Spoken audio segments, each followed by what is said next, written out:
BD Law, o podcast sobre desenvolvimento de negócios no mercado jurídico. Este podcast conta com o apoio da CRWA, uma agência digital especialista em web design, e-commerce, websites e marketing digital. CRWA, há 14 anos entregando performance e resultados de comunicação. TKRA Contabilidade, a contabilidade certa para o crescimento da sua empresa. Já ouviu falar em Legal Design? Não? Procura por Bits Legal Design, criando documentos que qualquer pessoa entende. A tecnologia tem transformado de forma consistente o direito imobiliário, trazendo mais eficiência, previsibilidade e segurança para operações tradicionalmente marcadas por burocracia e assimetria de informações. Ferramentas de automação contratual, análise de dados, inteligência artificial e plataformas de gestão documental permitem acelerar diligências, reduzir riscos jurídicos e apoiar decisões estratégicas em compra e venda de locações, incorporações e gestão de ativos. Além disso, o uso de tecnologia amplia a capacidade do advogado de atuar de forma preventiva, orientada a negócios e integrada ao ecossistema do cliente, reposicionando o direito imobiliário como um aliado direto da eficiência operacional e da geração de valor. Este é o tema do nosso episódio de hoje aqui no BD Law, podcast sobre desenvolvimento de negócios no mercado jurídico. Sejam muito bem-vindas e bem-vindos. Eu sou seu host, Gabriel Bidini, especialista em desenvolvimento de negócios no mercado jurídico. Estamos aqui com Mark Staldo, sócio da área imobiliária do Demarest. Ele é mestre em Direito Imobiliário pela Universidade de Illinois, em Chicago, John Marshall Law School, especialista em Direito Registral pela PUC-MG, em Direito Empresarial pela FMU e bacharel em Direito pela FMU também. E Mark é um dos maiores advogados que eu conheço, tendo em vista seus quase 2 metros de altura. Mark, seja muito bem-vindo e obrigado por topar nosso convite, viu, cara?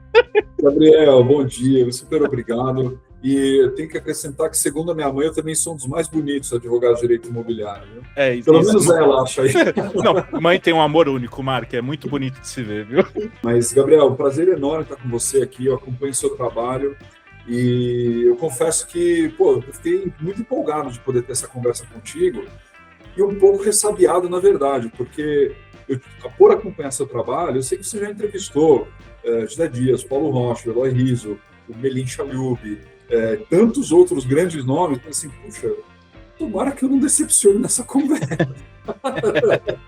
Ô, Mark, imagina. Mark, você sabe que eu tenho uma admiração muito grande por você. A gente chegou a trabalhar junto lá no KLA, na época era estagiário, e eu sempre estava vendo você ali, a gente trocava ideias, sempre me recebeu muito bem, a gente tem uma amizade aí faz um bom tempo já. E estar perto de você aí, trocando essa ideia, é sempre muito bom, Mark, de verdade. Que legal, que legal. E, Mark, então, para quem não te conhece, conta um pouquinho da sua trajetória profissional, como você foi parar no direito, você queria ser jogador de basquete, não tem nada a ver, qual que era essa pegada? Eu queria, minha mãe sempre brinca, voltando nela, né, mas assim, eu sempre queria, a minha vida inteira, eu falei assim, eu quero morar num barco, eu quero ir para a Marinha. Tá louca, essa daí eu não sabia. A vida inteira, eu quero ir para a Marinha. E até que e eu lia muito, sempre li muito, passava férias, isso é objeto para um podcast próprio, mas a gente tinha um sítio, tem até hoje, e por muitos anos não tinha luz lá, e não tinha televisão, não tinha nada, tudo, mas tinha muito livro, muito livro, muito livro, de todo tipo. Então anoitecia, você vai fazer o quê? Acende lá literalmente a lamparina, e eu não estou falando do século retrasado, estou falando só do século passado, e lia muito. E aí chegou na hora do vestibular, eu falei, acho que vou fazer direito, vamos ver qual que é. E adorei a faculdade, foi muito legal.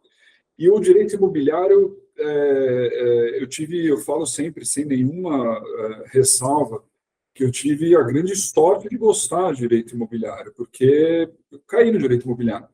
Eu acho que na minha época, no século passado, as coisas eram muito menos razoáveis, vamos dizer assim. Você imagina um estudante de direito no primeiro semestre da faculdade, indo atrás de um estágio, precisava trabalhar, por N motivos, inclusive para ter uma experiência, ouvir entrevistas, mas você não tem nenhuma experiência.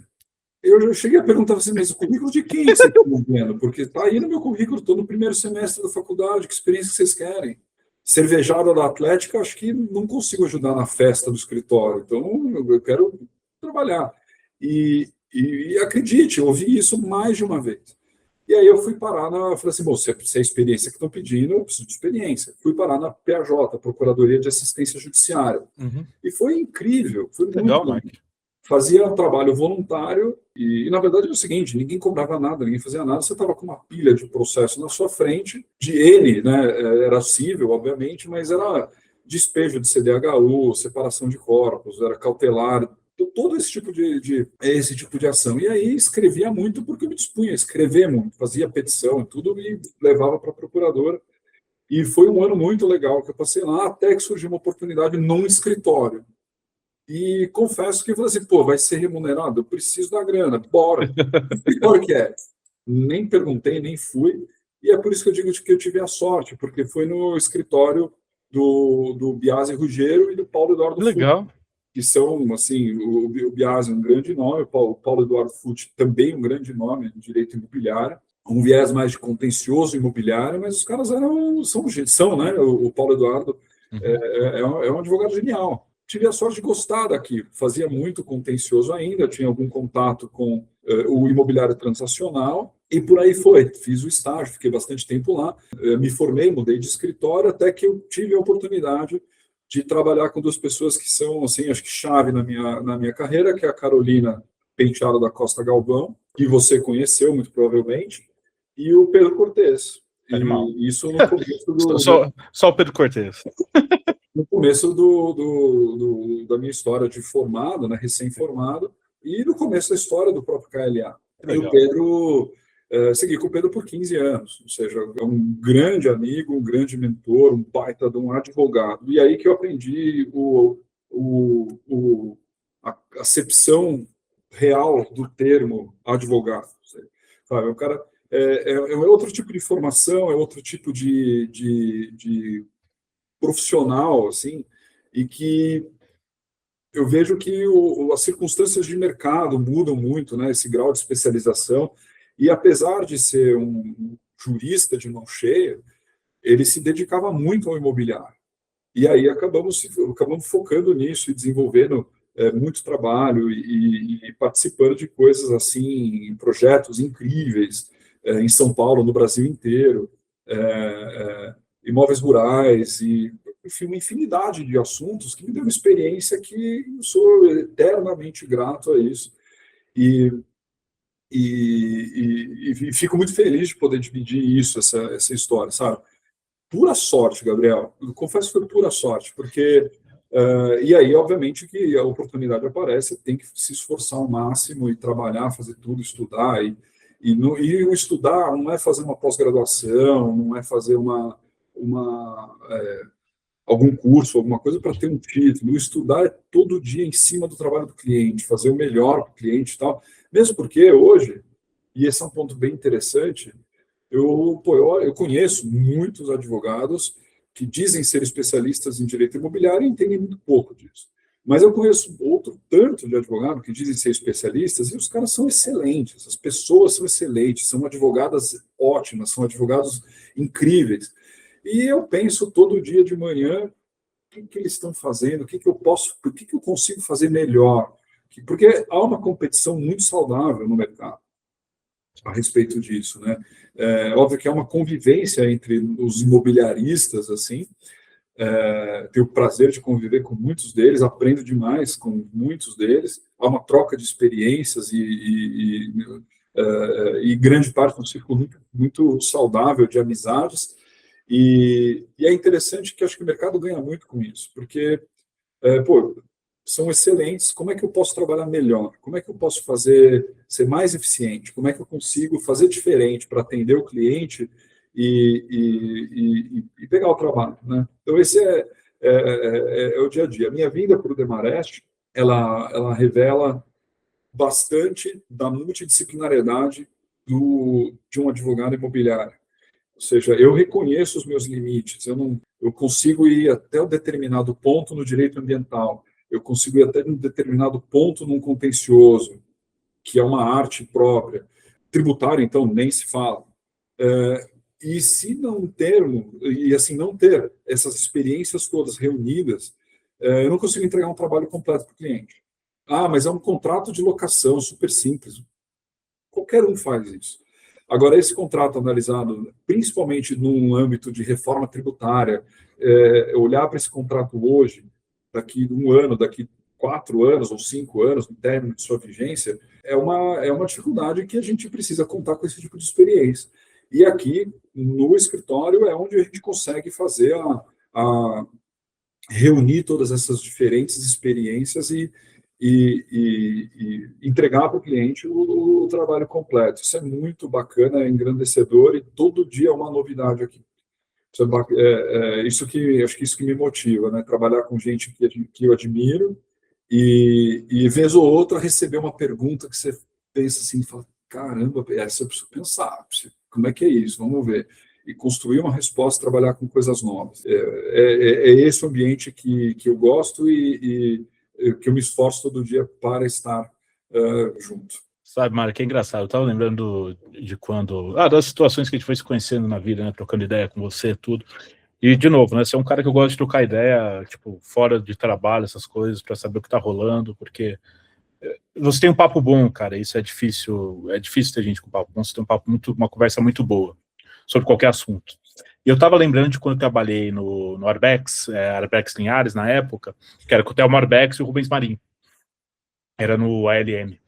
E na época, eu volta e meia estava nesses eventos, que na época eu advogava, eu estava ali na parte de direito imobiliário. Eu lembro de uma vez conversando, acho que era algum desses grupos de direito imobiliário, não lembro qual, e eu vi você explicando alguma peculiaridade no contrato de compra e venda. Você vai ver, o contrato de compra e venda é um contrato mais básico, entre aspas, né? Mas você vai ver que não é básico, envolve uma série de coisas, é básico se você olhar assim, mas tem umas complexidades, você tem que saber o que está rolando.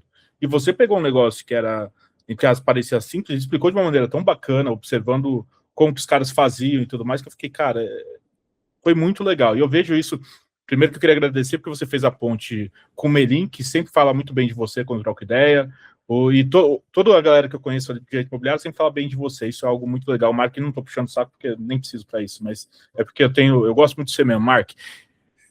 Você mencionou 2 nomes também que fazem parte dessas pessoas admiráveis desse círculo de amizades, o Thelmo, o Rubens,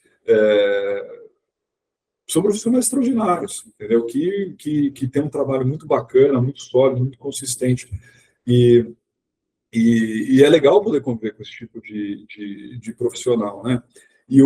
Mas quando eu falo assim de ter esse tipo de troca de experiências, é o que permite a gente trabalhar com as novidades que estão acontecendo, né? Ou seja, se o que me empolga, o que me move, é receber vez ou outra uma pergunta de como é que você enxerga isso? Putz, não sei, preciso pensar. Isso é muito interessante. E o mais legal é ver que nos últimos meses isso tem acontecido com uma intensidade gigantesca, por conta das iniciativas tecnológicas que a gente tem participado. Eu estou falando propositalmente, de forma bem genérica, iniciativas tecnológicas, porque talvez a gente possa tocar nesse assunto e se aprofundar um pouco, porque é o tipo de iniciativa aí que todo mundo tem falado de tokenização imobiliária, e são vertentes de uma nova forma de fazer negócio imobiliário,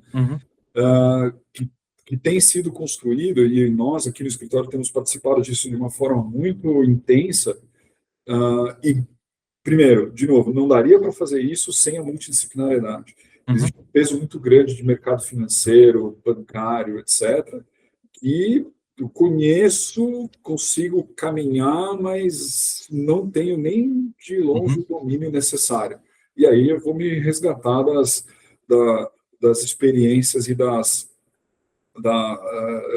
competências, né, e do conhecimento vastíssimo que um Fábio Braga, um Marcos Fonseca tem, o time de bancário financeiro aqui do escritório em geral, ou de um conhecimento de tecnologia mesmo, que, cara, nós temos estagiários que nasceram em 2003. Sacanagem. E é legal entender que, por mais assustador que seja, é muito legal trabalhar com pessoas tão novas, porque te provocam a pensar de forma diferente. Eles pensam de forma diferente, eu acho, né? Assim, na minha opinião, para mim está muito claro, eles pensam de forma diferente. A forma de trabalho, as expectativas com o trabalho, as ansiedades e tudo mais, você conviver com profissionais assim tão novos é muito interessante, porque eles te mostram como fazer de forma diferente, como um olhar diferente para as coisas. Isso é super legal. E tá no escritório que tem um chassi para abarcar e trazer tantas pessoas com essas diferenças, isso é incrível. O nosso trabalho muda muito. E aí você fala, mas inteligência artificial. Inteligência artificial é um game changer para a nossa profissão. E ela tem que ser usada de forma muito, primeiro, honesta, de forma muito leal e de forma a ajudar. Eu imagino, não vivi isso, mas imagino que fala assim, mas e aí? E agora? Você não precisa mais datilografar. Como assim você não viu, Mark? Não, até que assim, tudo bem, aparentemente pode ser ele, mas na realidade, né, é engraçado, né, porque você vê, primeira assinatura em carteira, né, na minha carteira de trabalho, minha CTPS, eu tinha 14 anos, e podia. Caraca. E trabalhava mesmo. Eu saía da escola, pegava o ônibus, ia para o centro da cidade, trabalhava numa corretora de seguros. Mas, Mark, te enchendo o saco aí, eu te perturbei, porque eu gosto de você, você sabe, né, cara? E aí eu queria saber, Mark, a gente tem falado de tecnologia, aproveitando o gancho, como que a tecnologia tem alterado a forma de negociar os contratos imobiliários? Como você tem percebido isso, cara? Eu acho que aqui tem duas... o direito imobiliário ele tem que trafegar. E o legal de ser advogado de direito imobiliário é que a gente tem a liberdade do direito privado, onde eu posso fazer tudo aquilo que a lei não me proíba, e eu tenho que saber olhar para o direito público, onde um oficial de registro de imóveis, um tabelião, só pode fazer aquilo que a lei deixa ele fazer. De maneira mais simples possível para explicar isso, como eu explico nas aulas de graduação. A convergência entre esses dois mundos é um negócio muito complicado e muito interessante de fazer. E da mesma forma que a turma do direito público, que tem as suas amarras necessárias, naturais, e que tem toda uma justificativa por conta de segurança jurídica, e dentre outras muitas, da mesma forma como eles tentam fazer coisas novas e evoluir, e o pessoal do direito privado já faz isso de uma forma naturalmente mais rápida, porque não tem as amarras que o direito público impõe. Não é uma crítica, é uma constatação. Mas pensa, né, no modelo T da Ford, lá de 1919. Cara, ele é fundamentalmente igual um Bugatti Veyron. 4 rodas, um motor a combustão, um volante, um freio e um câmbio. É óbvio, o Bugatti é muito melhor. Faz de 0 a 400, mas é fundamentalmente a mesma coisa. Mas então tem espaço para melhorar? Sim, tem espaço para melhorar. Mas me parece que as pessoas estão olhando para outra coisa. Ninguém quer mais andar de carro. Nem que ele seja hidrogênio, híbrido, elétrico. Não, as pessoas querem voar. As pessoas querem outra coisa. Ou seja, trazendo isso para esse ambiente dessa modificação dos negócios imobiliários. Não raras às vezes, aliás, com maior intensidade a cada tempo, os negócios eles olham para o registro público e falam assim, existe uma forma de eu não passar por eles? Por quê? Porque existe um custo envolvido, existe uma burocracia envolvida que se justifica por uma questão de segurança jurídica, etc., mas que não me interessa. A minha segurança jurídica ela está nos meus contratos, ela está na minha relação de direito privado. Mas, espera aí, então, o que se fazia antes? Então, ao invés de comprar o imóvel, compra a entidade, a pessoa jurídica que detém o imóvel. Você consegue fazer isso de forma segura? Eventualmente, consegue fazer isso de forma mais segura do que a compra direta de um ativo imobiliário. Mas então vamos fazer um investimento, vamos fazer com garantia. Puxa, mas tem a alienação fiduciária em garantia. Não tenho dúvida que é uma forma super célere e segura de uma garantia real que grava o imóvel, tira ele do patrimônio do devedor, isso é ótimo. Mas eu quero o dinheiro, a garantia precisa... e aí, ele não vai... Mas Bom, existem outras garantias, existe seguro, eventualmente, a depender da pessoa, uma fiança, resolve mais fácil do que uma garantia que depende de um leilão, de um segundo leilão, e depende de alguém se interessar por esse imóvel e pagar por esse imóvel, sob pena de adjudicar o imóvel, e aí, beleza, o credor ficou com o imóvel, ele pode continuar cobrando a dívida em determinados casos, em outros não, etc. Ou seja, e aqui eu não estou falando de relações de compra e venda de imóvel financiado, Minha Casa Minha Vida. Estou falando de relações de negócios imobiliários complexos, que é o meu dia a dia aqui, o dia a dia de todo o time no escritório. E soma-se a tudo isso a forma de pensar das pessoas, e voltando aqui, né, temos estagiários que nasceram em 2004, 2006, né? E eu mesmo já tive pessoas e tenho sigo aí, tenho bons amigos que eu conheci na vida profissional, que na época que eram estagiários, não pensavam nem em ter carro. Não queriam, não sabe? E até hoje não tem. Vivem super bem. Eu quero comprar uma casa. Não. Ele mora num lugar e cansou do lugar, aluga outro apartamento e faz assim, vai para lá. É outra cara, é outra forma de pensar. De novo, não é uma crítica, né? Se você pergunta para qualquer pessoa com mais de 50 anos de idade, fala assim, e aí, como é que foi? Qual que é o sonho da vida? Você realizou? Pô, eu comprei minha casa. Tal. E o que é comprar uma casa para você? Não, comprar uma casa para mim é ter escritura e ver certidão para ver se eu posso comprar. É uma visão, mas essa é a visão. Então, eu também tenho essa visão, pior que E aí você tem gente pensando diferente. Então, quem sabe um direito obrigacional não resolve a sua vida. Se você tem o direito de usar esse apartamento pelo prazo que você quiser e pode entregar, estou usando palavras, eu não quero me ater muito a palavras. Imagina.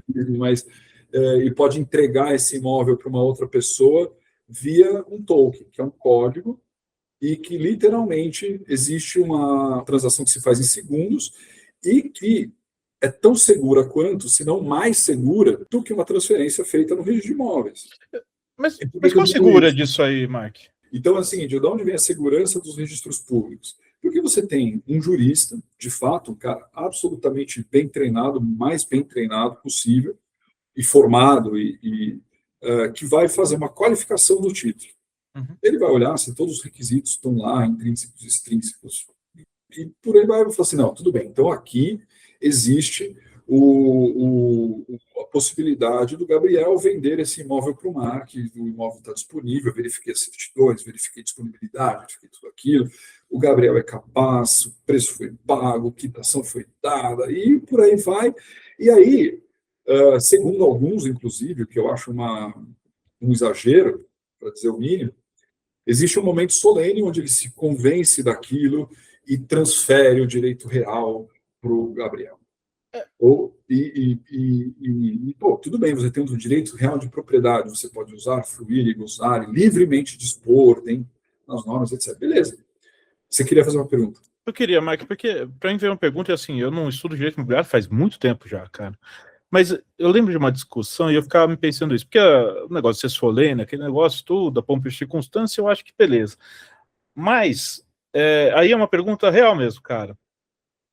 Deve ser tão fácil comprar um imóvel, eu tenho que ter um pouco de dificuldade para não... Porque o que eu lembro, só para te mostrar, eu lembro de uma vez que teve um caso de uma criança que comprou passagem para Disney inteira para ir com a família toda. Só que era Brasil, né? Então comprou do Brasil para ir para Disney, ou alguma coisa assim, ou lá nos Estados Unidos mesmo. Mas, vamos dizer, são milhares de dólares. E uma criança conseguiu comprar porque estava muito fácil fazer essa compra. Então a minha questão é, será que essa solenidade faz sentido pela segurança, para não ficar tão fácil comprar imóvel, ou deveria ser fácil? E eu queria saber a sua opinião. Olha que interessante. Nesse exemplo, a criança conseguiu comprar. Ela foi?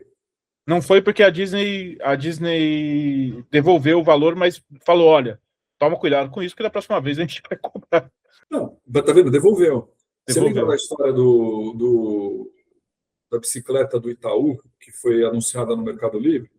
Puta, não lembro. Conta aí. Algum fanfarrão com um senso de humor especial, tirou meia dúzia de fotos aqui na Faria Lima de uma bicicleta do Itaú. Uhum. Obviamente, é de uma empresa que tem todo o serviço, você passa o cartão, é um negócio bacana e tudo mais, tal. Só que esse cara anunciou no Mercado Livre por sei lá quanto. E anunciou. E aí alguém com senso de humor mais especial foi lá e comprou. Falou, vamos ver o que acontece. Pum, comprou. O que aconteceu? Obviamente, a bicicleta não podia ser vendida. E, assim, é óbvio que a pessoa não comprou. Aquilo foi uma situação, né? E o que o Mercado Livre fez? Primeiro, o Mercado Livre falou assim, puxa, eu preciso ver agora prova de propriedade dos anúncios que são feitos na minha plataforma. Porque eu preciso evitar esse tipo de coisa. Agora eu preciso ver se a bicicleta, um bem móvel, que a mera tradição transfere a propriedade. Imagina qualquer outra coisa, não precisa fazer essa checagem. É óbvio que eles não fizeram isso. Imagina os últimos números que eu tenho, que certamente estão errados, deve ser muito mais, mas dos mais de 8 milhões de transações por dia que o Mercado Livre faz, é impossível fazer esse tipo de conferência. O que o Mercado Livre fez? Falou, amigão, não faz mais esse anúncio, por favor, isso aqui não é, você não pode fazer, tudo mais, tal. Tem as penalidades do contrato de quem faz isso, etc. Não faz mais isso, e está aqui, muito provavelmente fez assim, está aqui, se você fizer se você continuar com a gente, mas continuar direitinho, você tem esses benefícios, está aqui, não sei o que, a gente ajuda, faz tal. Para quem comprou, fala assim, amigão, está aqui seu dinheiro de volta, está aqui mais um vale-compra, e não sei o que, usa a nossa plataforma, que não podia fazer isso. Tipo, seu boçal, obviamente, uma bicicleta do Itaú que você comprou, mas isso revela o quê? É um exemplo tão extremo que revela a impossibilidade de você fazer certas coisas. E na verdade, é o seguinte, uma criança comprar ingressos para Disney, o cara vender uma bicicleta do Itaú, ou algo, esse é o desvio. Essa é a exceção, isso é errado. A gente parte da boa-fé, a gente parte da lealdade, do respeito, né, que ainda se presume isso na nossa legislação. Então, esses erros também são corrigidos pela nossa legislação. Agora, e a segurança? Da onde vem? É óbvio que, de acordo com a lei posta, com a lei em vigor, o direito real de propriedade, o direito real de garantia, ele precisa passar por essa liturgia. O ponto aqui é, e se eu não quiser o direito real de propriedade? Mas eu estou sujeito a um monte de outras coisas. Mas o erro vai ser corrigido pela legislação. E a legislação tem que, ou seja, o sistema de registro público ele é uma forma preventiva de litígios. Por quê? Uma vez um registro feito, você tem a presunção de legalidade, veracidade, etc. Todo o resto está sujeito à legislação que trata isso de forma repressiva. Ou seja, em teoria, aquele cara que comprou, mas não recebeu a bicicleta do Itaú, poderia reclamar, se não fosse óbvio que o objeto não era a propriedade, não era passível de ser vendido. Mas aí a legislação vai tratar isso de forma repressiva. Então, quando eu olho para uma situação onde eu confio na questão da propriedade, ou seja, eu sou proprietário, eu estou na matrícula daquele prédio inteiro, e o Gabriel, que me pagou X, recebeu um código eletrônico representativo do direito de uso daquela unidade. O fulano, o outro daquela outra, o ciclano daquela outra, e por aí vai. Porque porque vocês confiam em mim. Vocês sabem que o imóvel é meu, vocês sabem que eu não vou fazer nenhuma bobagem, e que se eu fizer alguma bobagem, a gente tem as contragarantias, etc. Você pode reverter esse código eletrônico, um token, na propriedade imobiliária, tem as contragarantias, etc. E eu passo a ter um mundo que, de acordo com a lei posta, ele é diferente e está fora dos registros públicos, porque as pessoas querem, as pessoas confiam. Há 6.000 anos atrás, alguém se cansou de carregar um porco para comprar sal e farinha e etc., e trocar isso, e falou assim, cara, vamos facilitar isso aqui, e aí criou um negocinho que chama moeda. E aí as pessoas confiaram na moeda, falaram assim, cara, se eu receber essa moeda, será que o Gabriel vai me entregar um saco de sal se eu der essa moeda para ele? Gabriel, tem isso aqui. Tá bom, beleza. Por quê? Porque, agora eu pego essa moeda, ponho no meu bolso e vou lá comprar frango. Pego os porcos que eu quero. E é uma relação baseada na confiança. A sua conta no banco, o seu dinheirinho no banco, o meu rico dinheirinho no banco, o nosso rico dinheirinho que está no banco, é uma linha contábil que está lá. Eu confio no Itaú, porque é uma instituição sólida. Eu confio no banco X, no banco Y, no banco Z. Eu não confio no banco fulano, porque ali está bom demais para ser verdade. As pessoas deviam fazer isso, né? Ah, mas tem o fundo garantidor, etc. Para falar de um assunto bem atual, né?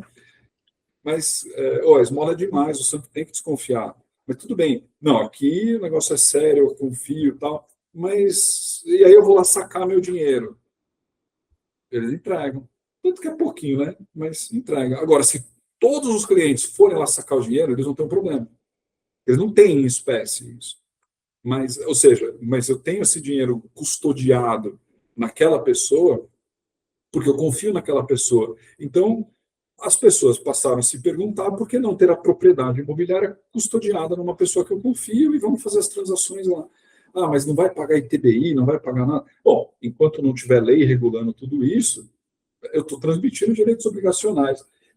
Essa é uma. Ah, e aí o oficial, aquele jurista que faz toda a qualificação do título, que é a pessoa super especializada, ele vai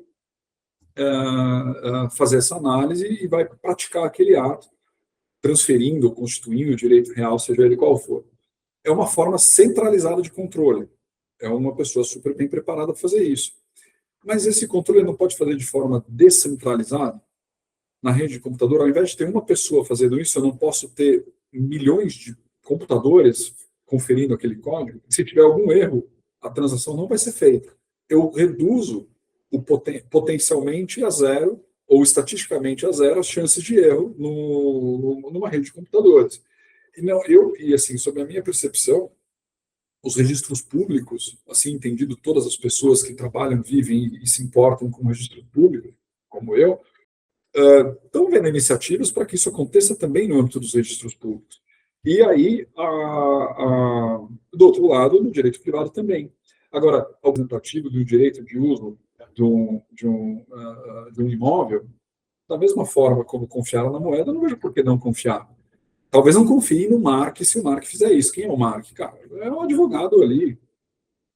Mas, não, mas tem essa empresa, essa instituição, com essas garantias. Poxa, talvez seja um negócio. E aí, o interessante é notar o seguinte, da onde vem isso? Né? Não é só uma questão de forma de pensar e tudo mais.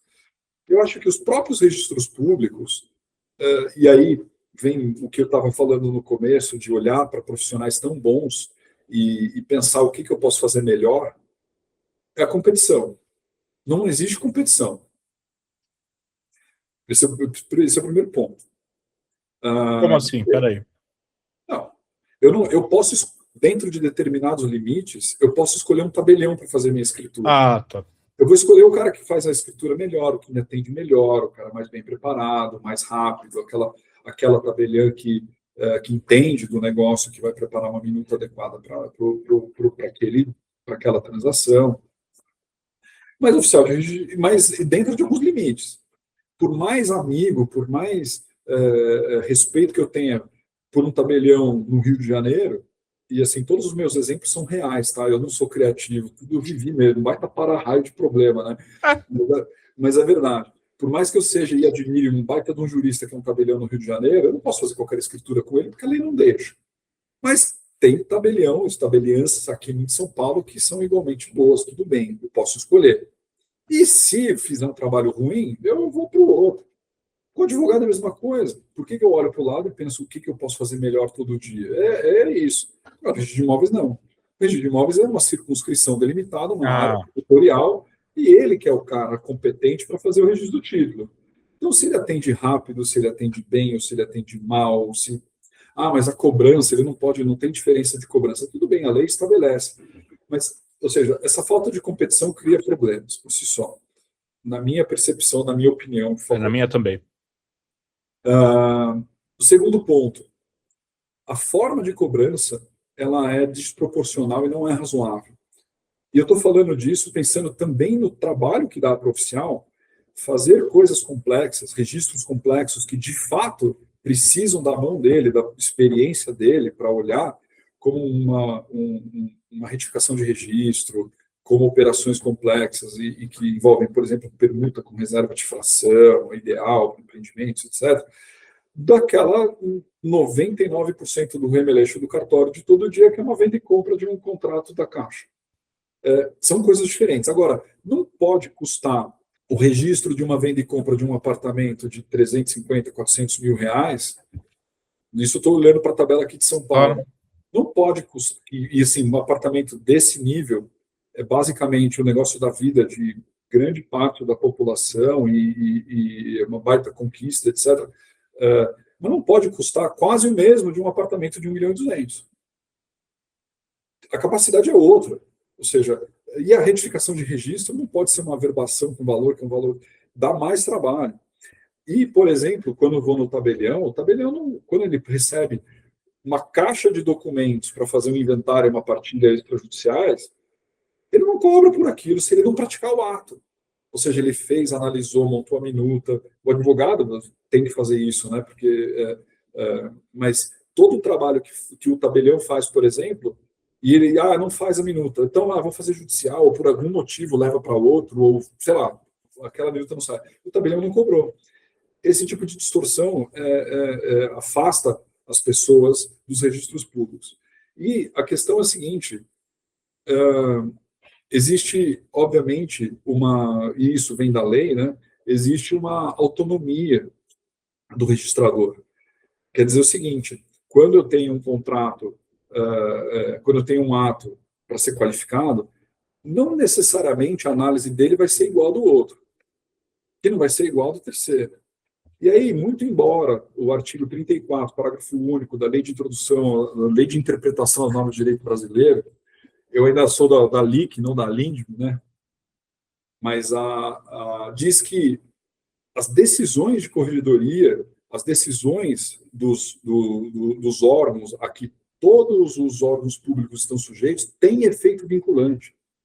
O que foi mudado na lei para incluir essa regra de vinculação? Para trazer previsibilidade no resultado. Previsibilidade no resultado, na minha opinião, é a condição básica sem a qual não há segurança jurídica. E sem segurança jurídica, o empresário olha para tudo isso e fala assim: eu quero fazer isso. É assim? Cara, como é que está o Paraguai para eu investir? E, de novo, eu não sou tão criativo assim. São exemplos reais. Pô, mas então dá para fazer isso sem o registro de imóveis? Tá. Então vamos fazer. Por quê? Porque eu não quero ter esse custo, eu não quero passar por essa liturgia. Não, mas aqui você precisa de uma garantia real. Tudo bem. Então são esses 30 imóveis em 30 circunscrições diferentes, em 4 estados diferentes, em que você tem um contrato com um agente de garantias, com as regras, etc. Um registrador aceita, o outro pede uma coisa, o outro não pede nada e registra, e o outro cobra errado, e aí faz... E as garantias não se registram. E aí a operação termina, a dívida é paga, e ainda existe uma dúvida registral em andamento a respeito de como tem que ser feito na concepção daquele registrador a garantia. Ou seja, e aí não é o negócio jurídico do direito privado que está sujeito apenas à proibição, que tem que se adaptar ao direito público e às regras do registrador. É o contrário, é o registrador, são as normas de direito público que precisam ser adaptáveis para recepcionar os negócios jurídicos, sob pena das pessoas se afastarem de uma coisa da outra. E isso, de fato, tem acontecido. Esse é o dia a dia de grande parte dos advogados que trabalham nisso, buscar essas soluções e lidar com esse tipo de situação. É difícil, né? Mas é o que dizem, se fosse fácil, não teria graça. Não precisa ser tão engraçado, né? Total, Mark. Mark, a gente está chegando aqui ao fim, eu queria fazer uma última pergunta para você. Você me falou que lá na sua infância você ia à casa lá no interior, que não tinha luz, que não tinha nada, nesse sentido de energia, né? De eletrodomésticos e tal. Queria saber se você tem algum livro para indicar que você leu e que te marcou muito, ou alguns livros. Eu acho que, Gabriel, eu sei que você é um leitor voraz. E como leitor voraz, você conhece, tem um repertório muito mais vasto do que o meu a respeito de livros. Eu estou envolvido em alguns projetos que têm consumido meu tempo literário muito grande, de forma muito, muito intensa. Você conhece um deles, é o livro a 17ª edição da Lei de Comentários à Alocação do Dr. Silvio. Sensacional. Foi um trabalho incrível e a convivência com o Dr. Silvio é um negócio sensacional. espetacular. Temos outro projeto em andamento, não vou dar o spoiler, e você vai fazer, provavelmente, já está convidado, aliás, né, provavelmente, certamente está convidado a fazer a cobertura disso, que é Conta comigo. um livro voltado à tecnologia, com a participação de notários, registradores. Que da hora. Um grupo multidisciplinar, do jeito que o assunto tem que ser tratado de forma adequada. Uhum. Mas tem, acho que na verdade não são dois, né? São 3 livros, 2 sobre o mesmo assunto, que eu li há um tempo atrás e reli novamente, que me foi apresentado no mestrado, eu não conhecia, e que é Como Chegar ao Sim e o Poder do Não Positivo, do William Ury, um autor americano que... Corintiano, sabia, né? Não é possível. Bom... Verdade, casado com um brasileiro. É mesmo? Uhum. Eu não sabia. Eu não conhecia, e no mestrado me apresentaram, eu li as versões originais dele, e são livros, assim, excepcionais. São livros sobre negociação. Eu trouxe Chicago, mas eles estão, até onde eu sei, eles estão disponíveis em português e tudo. Então, são livros que, para mim, são indispensáveis, porque, mas negociação para advogados? Não. Negociações, ele mostra uma forma diferente de ver diferentes situações e é muito legal. E para quem não sabe, o William Ury foi responsável pela negociação entre o Abílio Diniz e a Cassinona. Então, é outro. Não, isso eu não sabia. No livro da Cristiane Correia, quando ela fala sobre a biografia do Abílio Diniz, né, começa basicamente com isso. Bem interessante. Isso é muito legal. É muito legal. Esse livro acho que todo mundo deveria ler. Concordo. E o livro que eu terminei de ler literalmente semana passada, o trocadilho foi sem querer, tá? O livro, literalmente. Mas sem graça nenhuma. Foi o Nunca Deixe de Tentar, do Michael Jordan, que foi uma apresentação do Bernardinho. Eu acho que da mesma forma como a gente... e aqui é absolutamente pessoal. Da mesma forma como eu vejo de forma muito saudável o trabalho muito próximo com essa nova geração de advogados e com nova geração de pessoas em geral, eu ganhei esse livro, não preciso nem falar da minha época, de tudo que o Chicago Bulls fez nessa época e tudo mais, mas não foi por isso a escolha da Universidade de Illinois em Chicago, mas isso foi unir o útil ao agradável. Mas quando você olha uma pessoa como o Roger Federer, como você olha uma pessoa como o Michael Jordan, que eles falam, olha, mais importante do que os 6 títulos, ou mais importante do que os tantos 1000 pontos que eu fiz, foram as bolas que eu perdi, foram os tantos pontos que eu não fiz, foram os tantos jogos que eu não virei. Ou seja, aprender com a derrota, aprender com a experiência ruim, e mais importante, ser resiliente, continuar e ir em frente, é algo que eu acho que a contribuição que a gente pode dar para essas novas gerações. Ou seja, quantas vezes fala assim, bom, mas entrevista de estágio, isso há bastante tempo atrás. Mas legal, e quando eu começar, eu vou ter uma sala para mim e tal? Assim, não, mas o escritório é assim, né? Às vezes nem tem sala mais.